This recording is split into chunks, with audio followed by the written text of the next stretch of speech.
Halo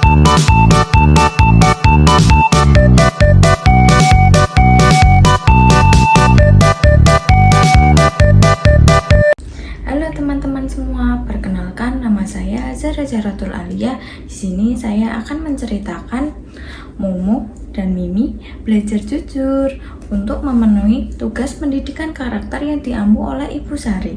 Suatu hari, di hutan rimba yang hijau dan sejuk, hiduplah dua ekor sahabat beruang. Beruang besar bernama Momo dan beruang kecil berbaju ungu bernama Mimi.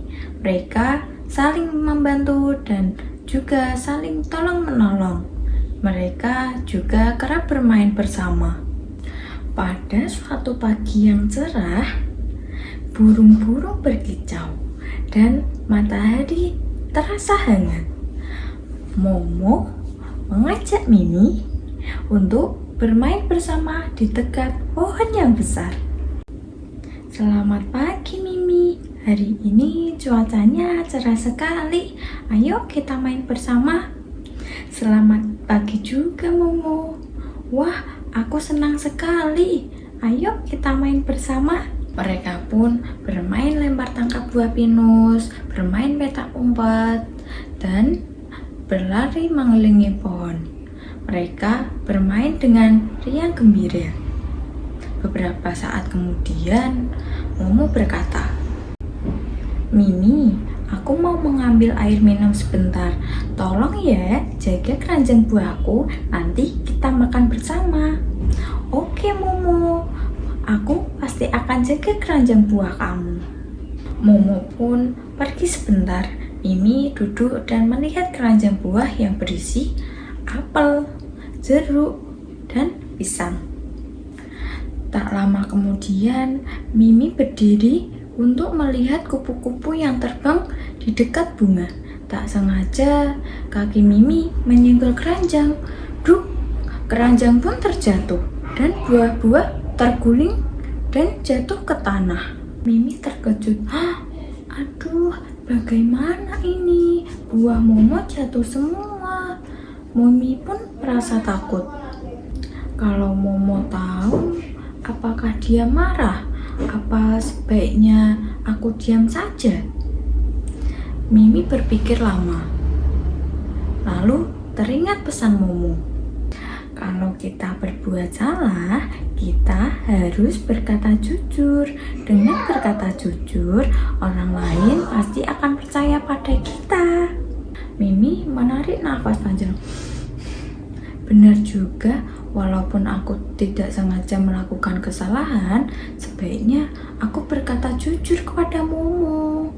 Tak lama kemudian, Momo datang. "Terima kasih ya sudah menunggu. Kenapa buahku pada jatuh di tanah?"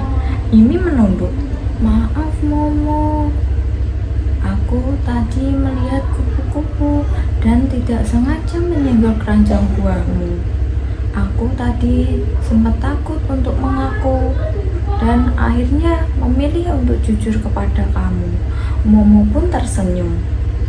"Terima kasih Mimi, aku senang karena kamu berkata jujur. Kesalahan bisa datang pada siapa saja, yang penting kita berani mengakuinya."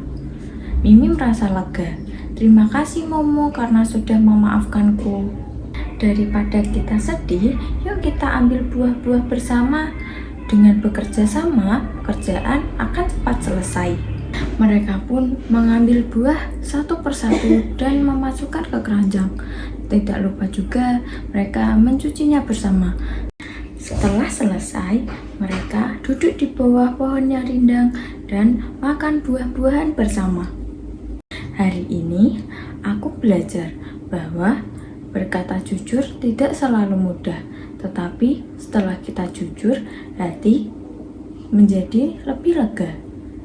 Benar sekali, kalau kita jujur, persahabatan menjadi akan lebih erat dan kita juga saling percaya. Hari itu, Momo dan Mimi berusaha berkata jujur dalam setiap keadaan. Persahabatan mereka pun menjadi lebih erat. Mereka hidup bahagia di dalam hutan. Nilai karakter yang dapat diambil dari cerita Momo dan Mimi adalah kejujuran. Kejujuran adalah sikap mengatakan yang sebenarnya dan berani mengakui kesalahan. Dengan jujur, kita dapat dipercaya orang lain. Pertanyaan refleksi yang pertama, kenapa Mimi akhirnya memilih berkata jujur kepada Momo? Yang kedua, bagaimana sikap Momo ketika Mimi mengakui kesalahannya? Yang ketiga, mengapa kita harus bersikap jujur ketika saat melakukan kesalahan?